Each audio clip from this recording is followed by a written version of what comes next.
Commentary পাওয়ার মাছ ধরতে এসছি।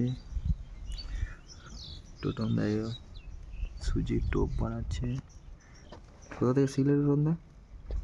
নিজে নিজে শিখেছি। ওইদিকে একজন হতাশে বেড়াচ্ছে মাছের উদ্দেশ্যে। এই মাস্টার দা সূর্য সেন, সূর্য সেন মাছের উদ্দেশ্যে হাতারে বেড়াচ্ছে। এবং ওই পাড়ার একজন আছে আমাদের বড় ভাই, এই তো দীপুদা মাছ লাভার। সব পজিশন এক একটা সব নিয়ে ফেলেছেন।